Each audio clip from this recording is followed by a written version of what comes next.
My brother hacked my laptop and stole $20,000 from what he thought was my savings. When Dad defended him, demanding I absorb the loss, I didn't call the cops. I just smiled because that was Dad's secret retirement fund. This is where the story truly begins, and you won't want to miss what happens. Make sure you're subscribed to see it through to the end. We're always curious. Where in the world are you all watching from today? Let us know in the comments. The persistent, rhythmic drumming of rain against my bedroom window was the only sound keeping me tethered to reality. I had been battling a brutal, unrelenting strain of the flu for 6 days. My body felt as though it had been put through a commercial stone crusher, my joints aching with every minuscule movement, and my mind swimming in a hazy, feverish fog. As a financial advisor, I was used to being sharp, calculated, and always 3 steps ahead. But in that moment, lying tangled in damp, sweat-soaked sheets, I was entirely vulnerable. I could barely muster the strength to reach for the glass of water on my nightstand, let alone manage the intricate webs of wealth I handled daily for my clients. I coughed, a deep, rattling sound that tore at my chest, and blindly patted the mattress for my phone. The screen flared to life, its harsh blue light blinding me in the dim room. I squinted, waiting for my vision to clear, expecting nothing more than a few check-in texts from clients or maybe an automated email. Instead, a push notification from my secure banking app sat front and center, frozen on my lock screen like a threat. Withdrawal alert, $20,000. Has been successfully transferred from high-yield account ending in 8842. My heart stopped. The feverish heat radiating from my skin instantly turned to ice. I blinked hard, rubbing my burning eyes, convinced the delirium had finally taken over. I tapped the notification, my trembling thumb failing the biometric scan twice before I finally managed to unlock it. The dashboard loaded, and there it was. A cold, hard, indisputable line item in the transaction history, $20,000. Gone. Sent via an expedited wire transfer to an external, unrecognizable account. Panic, primal and suffocating, seized my throat. I dragged myself upright, the room spinning violently around me. I hadn't authorized anything. I had been entirely bedridden. I frantically clicked on the transfer details, my breath coming in short, panicked gasps. The destination account was masked, but the authorization IP address was stamped clearly at the bottom of the digital receipt. It wasn't an anonymous hacker from halfway across the globe. The IP address matched my own home network. My gaze snapped to my home office door, left slightly ajar across the hall. 2 nights ago, when my fever was at its absolute peak, my family had come over under the guise of checking in on me. My father, William, and my brother, Owen. They had brought soup, stayed for an hour, and while I drifted in and out of a restless sleep in the bedroom, Owen had supposedly been in the living room watching television.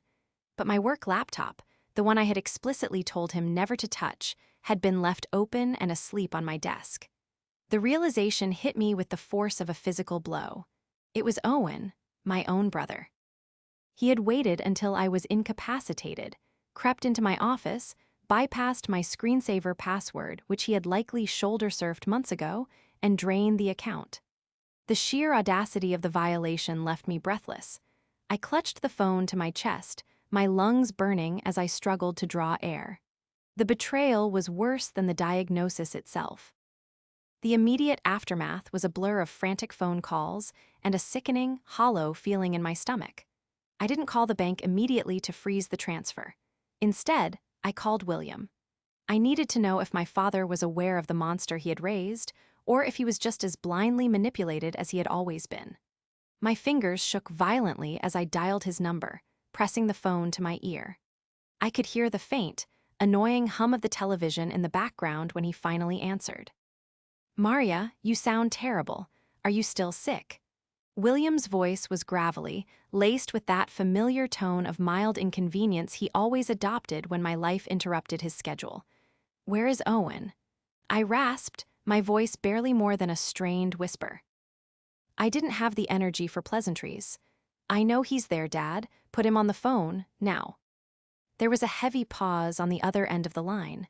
The television volume was abruptly muted. "What are you talking about, Maria? Why are you using that tone with me?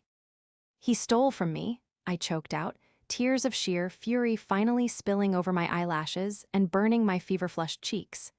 He waited until I was passed out from medication in my own home, went into my office, and transferred $20,000 out of my savings. I have the IP logs, Dad. I know it was him. I heard a muffled shifting sound, a hand being placed over the receiver, and then the distinct, frantic whispering of my brother in the background. My blood boiled. He was standing right next to him. William's voice came back on the line, but the confusion was gone. It was replaced by a defensive, hardened edge that I knew all too well. Now, listen here, Maria. You need to calm down. Nobody stole anything. Owen was in a very tight spot. You know he's been struggling with those crypto loans. The people he owes money to.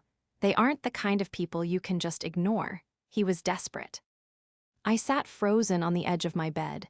The silence in my bedroom was deafening. Desperate. I repeated, the word tasting like ash in my mouth. He committed wire fraud, Dad. He hacked my computer. That is a federal crime. Don't you dare use that word in this house, William snapped, his voice rising to a shout that made me flinch. He's your brother. He thought it was your excess savings. You have a great job, you live alone, you don't have the expenses he does. He's in debt, Maria. Don't be greedy. Family helps family. You can absorb this loss. He'll pay you back when his new app launches. You are not calling the police, do you understand me? You will not ruin your brother's life over money you don't even need right now. The phone line crackled with the weight of his ultimatum. For 34 years, this had been the dynamic. Owen made the mistakes, Owen created the disasters, and I was expected to quietly pave over the wreckage with my own resources.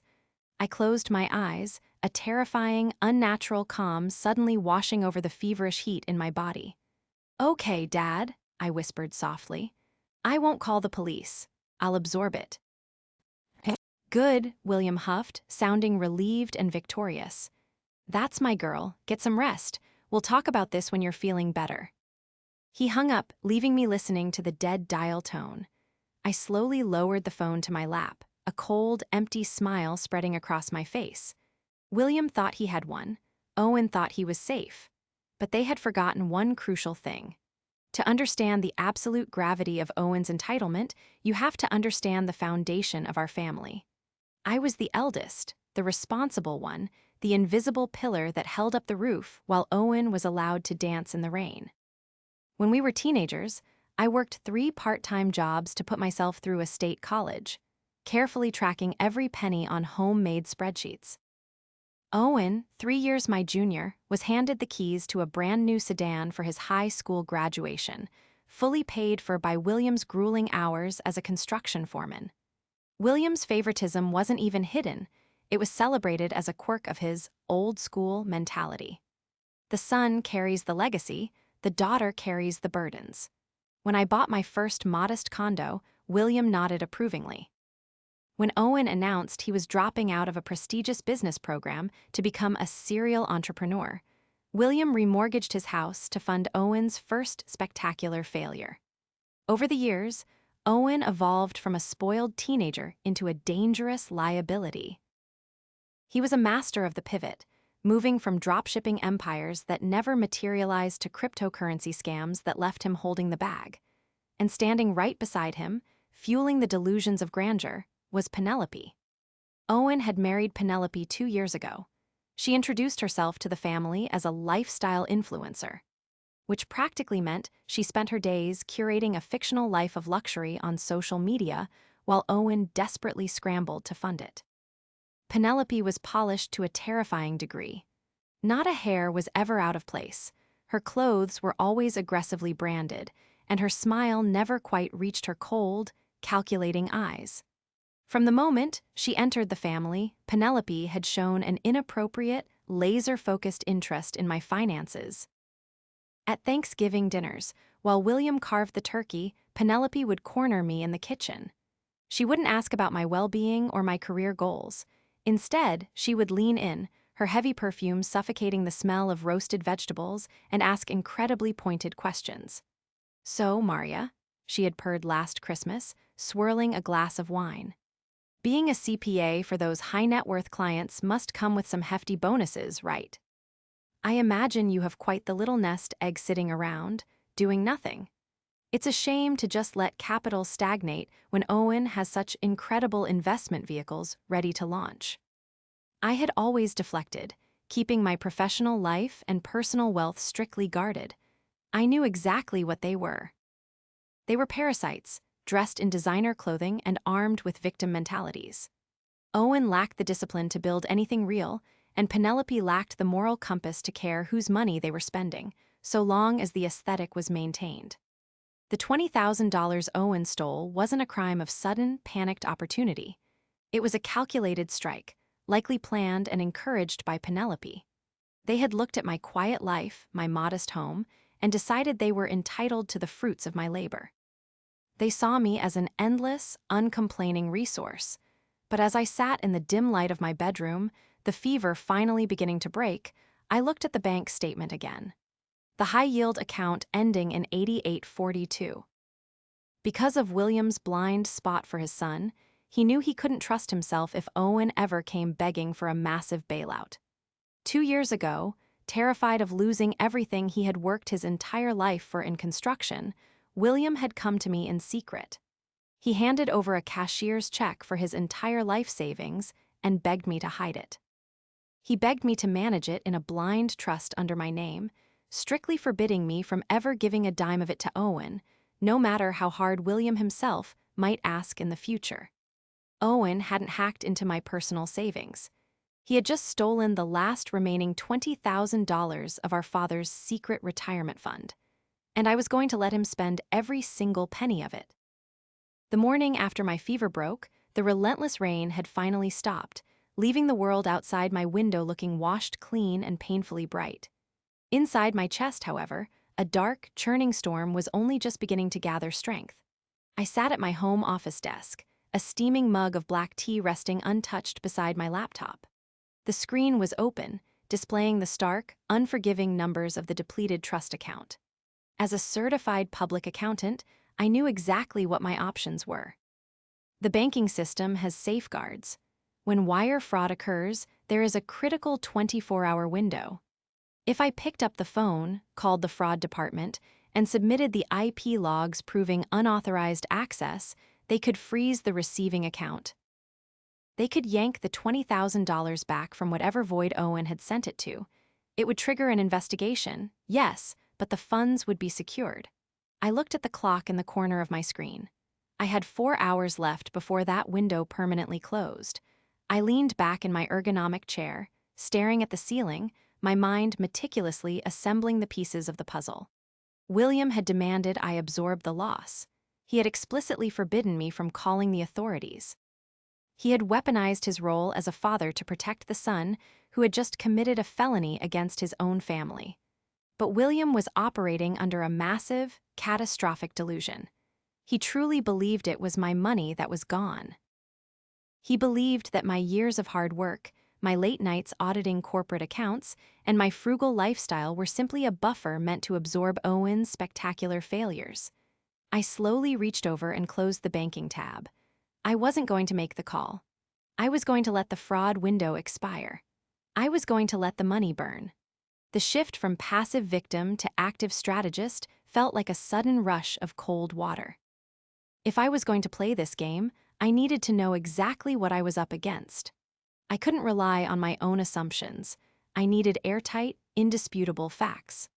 I pulled up my encrypted contacts list and dialed the private number of David, a forensic auditor and private investigator I frequently contracted when my high-net-worth clients suspected corporate embezzlement. "Maria," David's deep, gravelly voice echoed through the phone. "You sound like you've been run over by a truck. I thought you were out with the flu." "I was," I replied, my voice steady, stripped of all the emotion that had choked me the night before. "I'm back, and I have a personal job for you, David. It requires absolute discretion." "Send me the details," he said, the professional shift in his tone immediate. I securely transferred the routing information of the destination account Owen had used. "I need to know exactly where this wire went. I need the names on the receiving accounts, the corporate entities attached to them, and I need a full financial background check on a woman named Penelope. I'll send you her maiden name and social media handles. Dig deep, David. I want the skeletons, the maxed out credit cards, the whole picture. Consider it done, David said. Give me 48 hours. Over the next 2 days, my physical strength returned, fueled entirely by a cold, calculating anger. I went through my own physical files, pulling the original signed trust documents. 2 years ago, William had sat in this exact office, tears in his eyes, terrified that he would succumb to Owen's constant begging and lose his retirement. "Hide it from me, Maria," he had pleaded. "Put it somewhere I can't reach, and don't tell me where it is. If Owen finds out I have it, he'll bleed me dry." I traced William's signature on the heavy paper. The irony was suffocating. Owen hadn't found the money by asking William. He had bypassed the wall entirely by violating my home. The trap was perfectly set, and the leverage I held was absolute. I just needed to wait for the right moment to spring it. The summons came via a group text message from William on Sunday morning. "Family dinner tonight at 6 p.m. Mandatory attendance. We are putting this week behind us." It was a classic William maneuver. Force everyone into the same room, serve a heavy meal, and aggressively enforce an atmosphere of false harmony until the actual problem was buried under a mountain of mashed potatoes and denial. I spent an hour carefully getting ready. I applied makeup to hide the lingering pallor of my illness, dressed in a sharp, tailored navy blouse, and drove to the house I had grown up in. When I walked through the front door, the smell of roasting beef hit me, followed immediately by the grating sound of Penelope's high-pitched laughter coming from the living room. I walked in to find Owen reclining on the leather sofa, a glass of William's expensive scotch resting on his knee, looking for all the world like a conquering hero who had just closed a $1 million merger. Penelope sat perched next to him, wearing a designer silk dress that likely cost more than my first car. William emerged from the kitchen, wiping his hands on an apron. "Maria, good you're here, you're looking much better. Come, sit down. Let's not have any dark clouds tonight." I took a seat in the armchair opposite the sofa, crossing my legs carefully. I didn't smile, but I kept my expression perfectly neutral. "I'm feeling much more clear-headed, Dad, thank you." Dinner was an exercise in psychological endurance. William dominated the conversation, steering it aggressively away from anything real. He talked about the weather, his garden, and finally, inevitably, he turned his beaming pride toward his son. "So, Owen," William said, passing the gravy boat, "tell me about this new app launch. You said this latest round of capital is going to push you over the finish line, right?" Owen puffed out his chest, completely unfazed by my presence directly across the table. "Absolutely, Dad. We secured the server hosting, paid off the initial development debts, and now we're scaling. It's all about cash flow right now, but the projections are off the charts." Penelope reached over and patted Owen's hand affectionately. "He's been working so hard. People just don't understand the kind of pressure visionary entrepreneurs are under. Sometimes you have to make aggressive financial moves to secure the future." She looked directly at me as she said it, a sickeningly sweet, condescending smile plastered on her face. It was the opening I had been waiting for. I set my fork down slowly, the clink of the metal against the porcelain echoing loudly in the sudden quiet of the dining room. "Aggressive financial moves," I repeated smoothly, locking eyes with Penelope. "Is that what we're calling it?" Because I was under the impression that server hosting didn't require wire transfers to high-interest auto title loan companies. The color instantly drained from Owen's face. His jaw went slack, and the fork halfway to his mouth froze in midair. "Or," I continued, my voice steady and deadly calm, "does the new app require an all-inclusive content creation trip to Dubai? Because that was the second destination of the funds, a luxury travel agency." Penelope's sweet smile vanished, replaced by a mask of sudden, vicious panic. She slammed her hands down on the table, rattling the crystal water glasses. "What are you talking about? You are completely out of line, Maria. You have no idea how corporate structuring works." "I am a certified public accountant, Penelope," I stated simply, leaning forward. I know exactly how corporate structuring works. I also know that neither of those receiving entities have anything to do with software development. You didn't secure server hosting. You paid off the repo men who were coming for your leased SUV, and you booked a vacation. That is a lie. Penelope shrieked, her composure shattering into a million jagged pieces. She turned to William, her eyes wide and pleading. William, she is lying. She's just bitter and jealous of our success. She's slandering us. William looked like he had been struck by lightning. He looked back and forth between me and Owen, his face flushing red. Maria, what is this? What are you saying? I'm saying, I replied, picking up my napkin and delicately wiping my mouth, that your visionary entrepreneur son used the $20,000 to fund a fake lifestyle, not a business. Penelope stood up so fast her chair tipped backward and crashed to the hardwood floor. If you ever speak to us like this again, I will sue you for everything you have. I will ruin your professional reputation. She screamed, her voice bordering on hysterical. It was a pathetic, poorly executed threat from a woman who clearly had no understanding of the law. Enough! William bellowed, slamming his fist on the table. The silence that followed was suffocating. He glared at me, his eyes filled with a desperate, stubborn refusal to accept reality. I don't want to hear another word about this. I don't care where the money went. It was yours, you didn't need it, and he used it to get out of a bind. You will not sit at my table and tear your family down over spilled milk.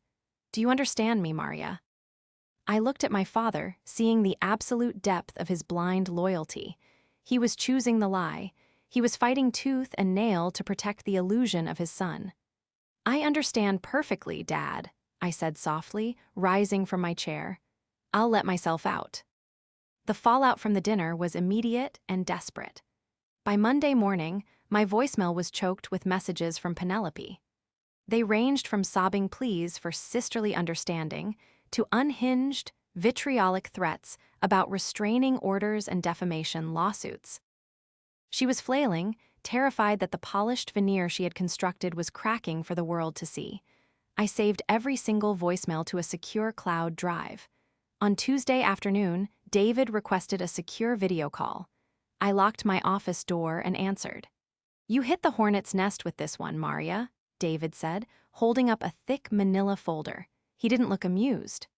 The destination of the funds was exactly what you suspected. $12,500 went to an aggressive auto title loan company to stop the repossession of a 2024 Mercedes G-Wagon registered in Penelope's name. $7,500 went directly to a luxury travel concierge service. I took a deep breath, documenting every word, and Penelope's background. David sighed, opening the folder. It's a disaster area.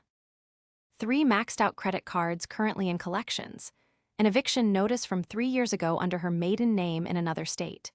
And here is the kicker. Owen's crypto debt wasn't from trading losses. He took out personal loans from some very unsavory, unregulated lenders to keep up with Penelope's spending habits. They are completely underwater, Maria. They don't have a business. They are running a lifestyle Ponzi scheme, and they used you to pay the latest dividend. David transmitted the encrypted digital dossier to my computer. It contained bank statements, court records, and the undeniable paper trail of the stolen $20,000. I spent the next 4 hours printing the documents, organizing them into a sleek, black leather portfolio. The case was built. The evidence was irrefutable. The next day, I asked William to meet me at a quiet diner halfway between our houses. I knew he wouldn't come to my home, and I refused to step foot in his while Owen was still treating it as a sanctuary. William arrived looking exhausted. The lines around his eyes were deeper, and he moved with the heavy, slow gait of an aging man carrying too much weight. He slid into the booth opposite me, refusing to look at the black portfolio resting on the laminate table. If you're here to demand an apology from your brother, you're wasting my time, Maria, William said gruffly, staring out the window at the parking lot. He's going through a hard time. You pushing him at dinner didn't help. I don't want an apology, Dad, I said quietly. I slid the portfolio across the table. I want you to look at this. William frowned, crossing his arms protectively over his chest. "What is it?" "It's the truth," I said. "It's the investigation into Penelope's finances and the exact receipts of where the money went. I didn't hack anyone to get this, Dad. It's public record and forensic accounting. Look at it." Reluctantly, slowly, William reached out and opened the cover. I watched his face closely as he read through the executive summary I had prepared. I watched his eyes scan the eviction notices, the collection agency demands, the proof of the luxury travel bookings made a mere 12 hours after the money was stolen from my laptop. His hands began to tremble. He flipped a page, his breathing becoming shallow and ragged. The illusion was breaking violently right in front of me. He was staring at the undeniable proof that his son was not a struggling visionary, but a reckless fraud entirely manipulated by a woman who saw their family as a piggy bank. "This," William choked out, his voice cracking. He swallowed hard, pushing the folder back slightly as if it burned him. "This can't be right. The app." He showed me the blueprints. "There is no app, Dad," I said, my voice gentle but entirely unyielding. "There is only debt and a desperate scramble to hide it. They are drowning." William closed his eyes, rubbing his temples with trembling fingers. The fight seemed to physically drain out of his body. For a long, agonizing minute, the only sound was the clattering of dishes from the diner's kitchen. When he finally opened his eyes, they were red-rimmed and filled with a tragic, misplaced sorrow. He looked at me, and incredibly, he still tried to build a barricade to protect his son. "He's sick, Maria," William whispered, tears pooling in the corners of his eyes. "He's under her spell. He made a terrible, terrible mistake." But he took a shuddering breath, clinging to the last raft of his rationalization. "At least it was your money. At least he didn't steal from someone who couldn't afford to lose it. You're strong, Maria. You have plenty. We'll get him away from her and we'll fix this. We just need to give him time." The spell holding William to Owen's defense was deeply cracked, the lies exposed, but the core foundation, that I was the designated sacrifice, remained perfectly intact. He was still willing to let me bleed to keep Owen afloat. I looked at my father, the man I had protected for 2 years, and I felt nothing but cold resolve. I slowly pulled the portfolio back across the table and closed it with a soft thud. "You're right, Dad," I said, my voice dropping to a whisper. "We'll see exactly who can afford to lose it." The opportunity for absolute, undeniable exposure arrived exactly 1 week later, manufactured entirely by William's desperate need to maintain the illusion of a perfect family. It was his 65th birthday. Under normal circumstances, we might have had a quiet dinner at his house. But William, terrified by the cracks I had exposed at the diner, decided to overcompensate. He booked the private mahogany dining room at the Wellington, the most expensive, exclusive steakhouse in the city. He didn't just invite me, Owen, and Penelope. He invited our extended family, specifically ensuring that Aunt Margaret and Uncle Logan were in attendance. They were the family gossips, the unofficial record keepers of our collective successes and failures. William wanted an audience to witness his son's fabricated triumph. He wanted to cement the lie so deeply into the family history that I would never be able to dig it out again. I arrived precisely on time, dressed in a sharp, tailored charcoal suit that felt more like armor than evening wear. The heavy oak doors of the private room were open, and the low, sophisticated hum of classical music mingled with the clinking of crystal glassware. The room smelled of aged leather, roasted garlic, and the heavy, cloying scent of Penelope's signature perfume. I took my assigned seat, strategically placed across the long, polished table from Owen and Penelope. Aunt Margaret sat to my left, already nursing her second glass of Chardonnay, while Uncle Logan was engaged in a loud, boisterous conversation with William at the head of the table. Owen was in rare form. He was wearing a brand-new, impeccably tailored velvet blazer, a fake luxury watch gleaming aggressively on his wrist every time he gestured. He was holding court, regaling Aunt Margaret and Uncle Logan with completely fabricated tales of his upcoming software launch and the angel investors practically begging to give him capital. "It's just about scaling at this point," Owen bragged loudly, swirling a glass of Cabernet. The infrastructure is solid. We just had to make some rapid capital allocations last week to secure our global server networks. You have to spend money to make money, right, Uncle Logan? Uncle Logan, who had spent his entire life managing a modest hardware store, nodded enthusiastically, completely taken in by the buzzwords. That's the spirit, my boy. Bold moves. That's what makes an entrepreneur. Penelope leaned into Owen, resting her chin on his shoulder, her perfectly manicured fingers tracing the lapel of his blazer. He's been so stressed, but his vision is just incredible. We're actually planning a little getaway to Dubai next month to celebrate the launch. Just to decompress, you know. The corporate grind is exhausting. I sat in absolute silence, my hands folded neatly in my lap. I didn't touch my water. I didn't look at the menu. I just watched them. I watched the absolute, staggering arrogance of two people who believed they had successfully stolen my money and faced zero consequences. I felt the thick, heavy manila envelope resting securely in the leather tote bag at my feet. The trap was fully loaded. I was just waiting for the trigger. The trigger came after the main course was cleared, as the waiters brought out a towering, three-tiered chocolate cake illuminated by sparklers. We all sang Happy Birthday, the glow of the sparks reflecting in William's teary, grateful eyes. He looked around the table, a proud patriarch surveying his kingdom. William stood up, raising his glass, his voice thick with emotion. I just want to say, thank you, to all of you. Family is the most important thing in this world. And seeing you all here, seeing my children thriving. He looked pointedly at Owen, then gave me a tight, warning glance. It means everything. We support each other. We lift each other up. That is the legacy I want to leave. Hear, hear, Uncle Logan rumbled, tapping his glass with a spoon. Actually, I said, my voice wasn't loud, but the calm, icy clarity of it sliced through the warm, celebratory atmosphere like a scalpel. The room instantly fell dead silent. I have a gift for you, Dad, something that speaks directly to that legacy. I reached down, unzipped my tote bag, and pulled out the thick manila envelope. I didn't hand it to William.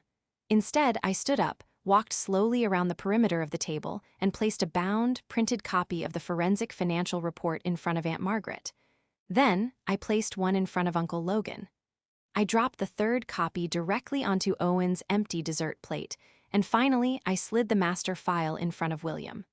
Maria, what on earth are you doing? William hissed, his face instantly draining of color. This is a birthday dinner. Put those away. You wanted to talk about bold financial moves and corporate infrastructure, Owen, I said, ignoring my father and locking eyes with my brother. My heart was pounding a slow, heavy rhythm against my ribs, but my hands were perfectly steady. I thought Aunt Margaret and Uncle Logan might enjoy reading the actual prospectus of your latest venture. Aunt Margaret, always eager for family drama, flipped open the first page. Her brow furrowed in confusion. What is this, Maria? These look like bank statements and collection notices. What are you doing? Penelope shrieked, her voice cracking as she desperately clawed at the folder in front of Owen, trying to pull it off the table. You have no right to distribute our private information. This is illegal. It's not private information, Penelope, I stated calmly, my voice projecting clearly across the mahogany room. It's a forensic audit of the $20,000 Owen stole from a secure account last week. A wire fraud investigation. Stole? Uncle Logan gasped, nearly dropping his reading glasses into his coffee cup. He looked at William, appalled. William, what is she talking about? William's hands were shaking violently. He refused to look at the folder in front of him. Maria, I warned you, he growled, his voice trembling with a terrifying mixture of rage and panic. I told you to let this go. It was your money, you can afford it, and I will not have you humiliating your brother in front of the family. He hacked her computer. Aunt Margaret whispered, scanning the IP log summaries I had highlighted in bright yellow on page 2. It says right here, destination account, Penelope's auto title lender. $12,000 to stop a vehicle repossession. Penelope stood up so fast her chair crashed to the floor, exactly as it had at the house days prior. She forged these. She's a jealous, bitter spinster who wants to ruin us because she has nothing else in her pathetic life. Penelope was screaming now, tears of pure, unadulterated panic streaming down her face, ruining her meticulous makeup. "Sit down and shut up, Penelope," I snapped, the sudden, commanding volume of my voice startling even myself. The room froze. Penelope stared at me, her mouth opening and closing soundlessly. I turned my attention entirely to William. He was staring at the closed folder in front of him as if it were a live bomb. He was clinging to his narrative with a desperate, white-knuckled grip. "Dad," I said softly, the gentle tone standing in stark contrast to the violence of the moment. "Open the file." "No," William whispered, shaking his head.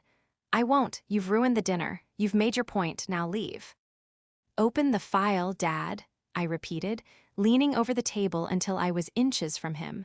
"Look at the origin account number. Look at the routing number Owen stole from." Owen, who had been sitting in paralyzed shock, finally seemed to find his voice. He looked at me, a confused, arrogant sneer pulling at his lips. "It was your high-yield savings, Maria. You have like 3 of them. Big deal. Dad already said he'd make it right eventually. You didn't have to do this." "It wasn't my personal savings, Owen," I said, not taking my eyes off William. William slowly, agonizingly, reached out and flipped the cover of the folder open. His eyes tracked down to the highlighted box on the very first page. The box containing the origin account details. Account ending in 8842. I watched the exact second the realization hit him. It wasn't just a shift in expression, it was a total, catastrophic physical collapse. All the air seemed to rush out of William's lungs in a single, ragged gasp. His skin turned a sickening shade of ash gray. His hands, previously shaking with anger, went completely limp, dropping the edge of the folder. He stared at the numbers, his eyes widening in absolute, uncomprehending horror. "No," William breathed, the word barely audible over the soft classical music still playing in the background. "No, no, no." "What?" Uncle Logan asked, leaning in close, thoroughly bewildered. "What does that account number mean, William?" William didn't answer Uncle Logan. He slowly raised his head, his eyes locking onto mine. The aggressive, domineering father who had demanded I absorb the loss was gone. In his place was a broken, terrified old man who had just realized he was staring at the ashes of his own future. "You promised me," William whispered to me, tears finally spilling over his weathered cheeks. "You promised me you hid it where he could never find it." "I did," I replied, my voice breaking slightly despite my resolve. "I hid it behind my own security walls. But you raised a son who believes the rules don't apply to him. You raised a son who felt entitled to breach my home, hack my devices, and take whatever he wanted." "I don't understand," Owen stammered, his arrogant sneer faltering as he looked back and forth between us. "Dad, what is she talking about? It was just her extra money." William turned his head slowly toward Owen. The transition on his face was terrifying to witness. The crushing, suffocating grief vanished, instantly incinerated by a sudden, towering inferno of absolute, unfiltered rage. I had never seen my father look at anyone with such pure, venomous hatred. "That was my retirement," William roared. The sound was deafening. It rattled the crystal glasses on the table. Aunt Margaret flinched violently, pressing her hands to her mouth. William's chair violently scraped backward as he surged to his feet, grabbing the heavy manila folder and slamming it directly into Owen's chest. Owen stumbled backward, tripping over his own chair and collapsing onto the carpeted floor. That was my life savings. William screamed, his voice cracking, pointing a trembling finger down at his son. 2 years ago, I gave Maria every single penny I had left from 40 years of breaking my back on construction sites. I told her to hide it because I knew you would bleed me dry. I knew it, and you crawled into her house like a rat and stole it." "Dad, I didn't know." Owen pleaded from the floor, scrambling backward like a frightened child, his velvet blazer bunching awkwardly around his shoulders. "I swear, I thought it was hers. I thought she could afford it." "So it's okay to steal from your sister." William bellowed, his face turning a dangerous shade of purple. "It's okay to commit fraud as long as you think the victim has enough money, you parasitic, worthless excuse for a man." Penelope rushed forward, trying to grab William's arm. "William, please, you're having a medical episode, you need to calm down." "Get your hands off me." William snarled, ripping his arm out of her grasp with such force that Penelope stumbled into the wall. You put him up to this, paying off your luxury cars with my blood, sweat, and tears, booking vacations with the money that was supposed to keep a roof over my head when my body gave out. William stood panting, his chest heaving, staring down at the wreckage of the golden child he had worshipped for 3 decades. The illusion was dead. The favoritism was entirely, permanently eradicated, burned away by the ultimate betrayal. William turned his back on Owen, refusing to look at him any longer. He looked at me, his eyes filled with a desperate, crushing sorrow. "Call them, Maria," William said, his voice dropping to a harsh, ragged rasp. "Call who, Dad?" I asked quietly.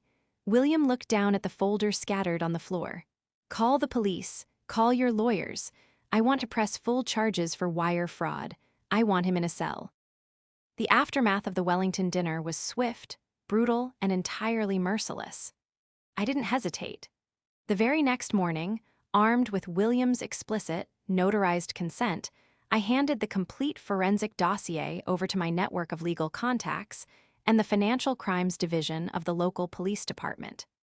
Because the stolen funds belonged to a vulnerable senior citizen, the authorities moved with terrifying speed.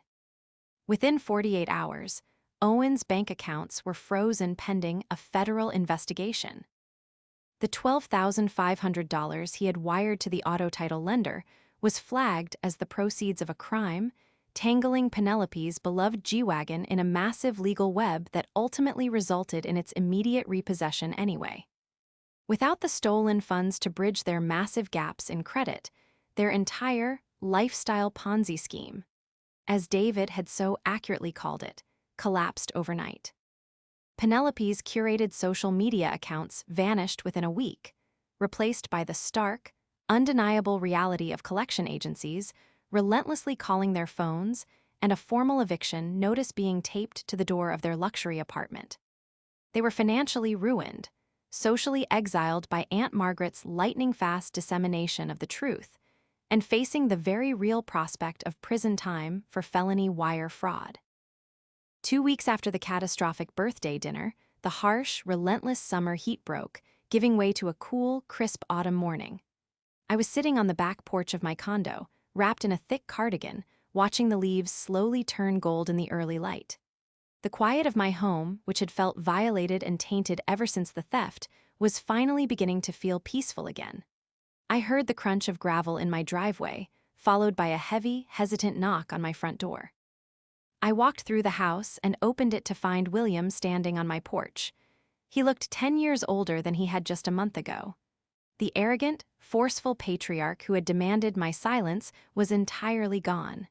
He stood with his shoulders slumped, holding a small cardboard box from a local bakery. He looked exhausted, defeated, but for the first time in my entire life, his eyes were completely, undeniably clear. "Can I come in, Maria?" he asked, his voice barely a raspy whisper. I stepped aside, holding the door open.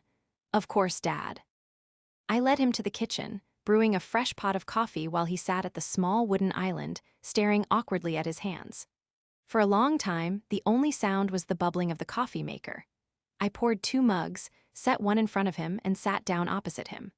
William wrapped his large, calloused hands around the warm mug, staring down into the dark liquid as if searching for the right words. When he finally looked up at me, his eyes were brimming with unshed tears. "I signed the final police statements yesterday," William said quietly. "The detective said they have everything they need. The grand jury indictment is just a formality at this point." I nodded slowly. "I know, my lawyer has been keeping me updated." William took a shaky breath, a single tear escaping and tracking through the deep lines on his weathered face. "I am so sorry, Maria. I don't just mean for the money. The money is gone. We'll never get that back. I mean, I am so deeply, unforgivably sorry for what I asked you to do." He reached across the island, his rough fingers trembling as he covered my hand with his. "I sat in this kitchen 2 years ago and begged you to protect me from him," William choked out, his voice thick with a lifetime of regret. "You took on that burden. You hid my future to keep me safe. And when he broke into your home, when he violated your sanctuary and stole from you, my first instinct was to throw you to the wolves to protect him." I looked at my father, feeling the heavy, suffocating knot of resentment that I had carried for 34 years finally begin to loosen in my chest. I didn't interrupt him. I needed him to say it all. "I was blind," William continued, the tears flowing freely now. "I was so desperate for him to be the man I wanted him to be that I completely ignored the incredible, strong, brilliant woman right in front of me. I demanded you absorb the pain so he wouldn't have to face the consequences. I treated you like a bank account, Maria, not like a daughter, and it took losing everything I owned to finally see it." He gripped my hand tighter, looking at me with a profound, desperate sincerity. "You are the only reason I survived the last 2 years. You are the only one who actually protected this family. I don't expect you to forgive me. I don't deserve it. But I needed to tell you that I see you now. I really see you." The silence stretched between us, thick and heavy with the weight of decades of unresolved pain. But as I looked at him, I didn't feel the burning anger that had consumed me for the past month. The venom had been drawn out. The truth was fully in the light, and the scales of justice had been forcefully, permanently balanced. I gently turned my hand over, lacing my fingers through his rough, calloused ones. "I forgive you, Dad," I said, my voice soft but entirely steady. "I can't forget how you reacted, and things are going to be different now. The boundaries are going to be absolute, but I forgive you." William let out a long, shuddering breath, dropping his head as a wave of immense relief washed over him. He squeezed my hand, nodding fiercely. "Whatever you need, Maria, whatever boundaries you set, I will never cross them again." We spent the next 2 hours drinking coffee, talking not about the legal nightmare or Owen's impending trial, but about the future. Using my professional network, I had already begun working with a senior financial planner to help William map out his Social Security, downsize his large, empty house, and restructure a modest, secure budget that would allow him to retire with dignity, even without the stolen nest egg. As I watched my father walk back to his car later that morning, his steps seemed a little lighter, the crushing burden of the illusion finally lifted from his shoulders. I closed the front door, locking it firmly behind me. I walked back into my home office, the morning sun streaming through the windows, illuminating my desk. The ghost of the betrayal had been completely excised from the room. The antagonist was facing definitive ruin, the manipulated father had finally awoken to the truth, and I was left standing in the quiet, unshakable peace of complete vindication.